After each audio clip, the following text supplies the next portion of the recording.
Ang pag-ibig ko sa'yo, higit pa sa pilak at ginto.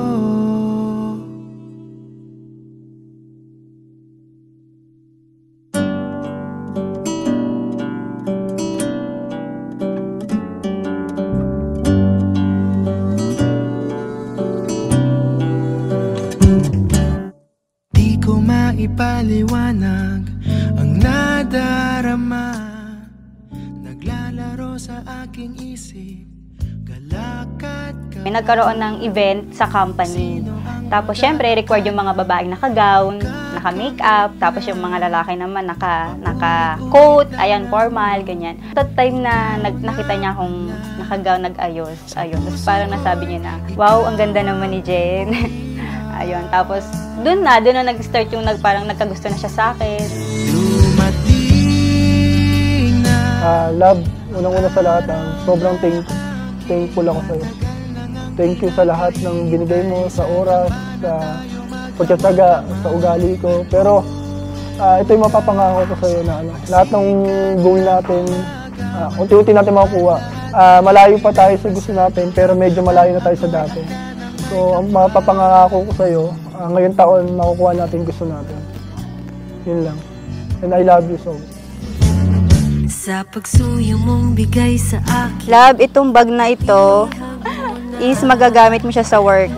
Maswerte yan para maraming RFO and income this year. I love you.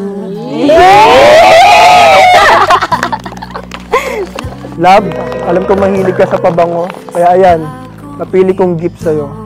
I love you, love. Mwah. Mamaya ka. Thank you, love, nagustuhan ko kasi alam mo namang mahilig ako sa bag.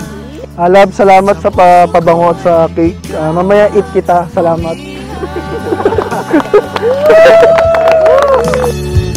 Dumating na ang araw na aking matagal. Kaya habang kayo nagsama, kayo ay mag-asawa, at huwag na huwag kayong maghiwalay.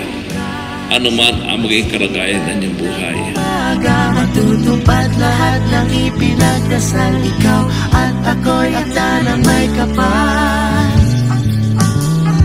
Ano man ang mangyari, pangako sa'yo. Sa hirap Dahil dito'y iwan ng lalaki ang kanyang ama't ina at kasama sila ng kanyang asawa at sila'y maging isa. Kaya hindi na sila dalawa kundi isa. Ang pinagsama ng Diyos ay huwag paghiwalayin ng tao.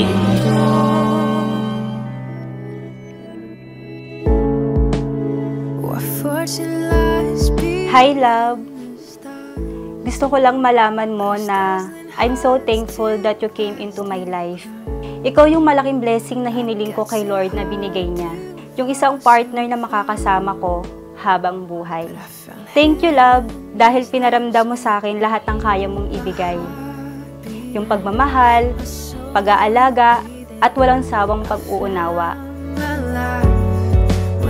Jeneline, bukal pa sa iyong loob ang iyong pagparito upang sa dibdib si Rhapsody na iyong pagmamarhin at paglikuran habang buhay.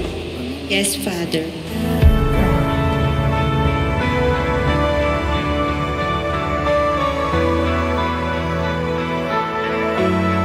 Hello, love. Ito na hinihintay natin. Naikakasal tayo sa simbahan. Alam mo namang unang pa lang tayo nakita. Alam ko na ikaw na yung papakasalan ko. Sabi nga, kahit tagal kitang hinintay.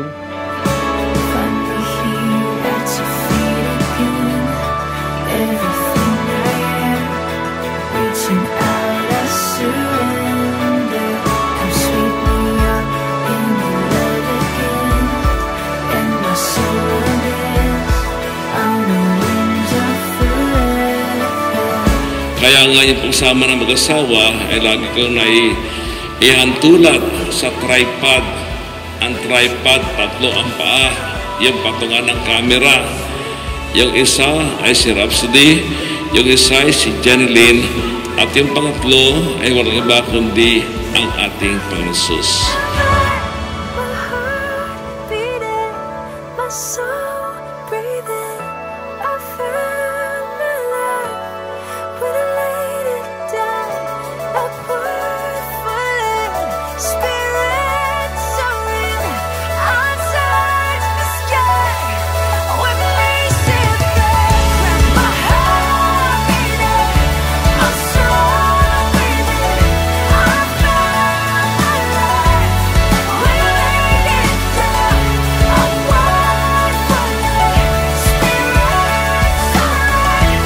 Kahit anumang pagsubok ang dumating sa atin, wala tayong ibang kakapitan, kundi si Lord lang, at magtitiwala tayo sa Kanya.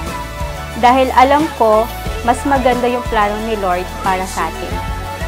I am excited for our future and life together as a husband and wife. Thank you for making my dreams come true. Mahal na mahal kita. Love, Jen.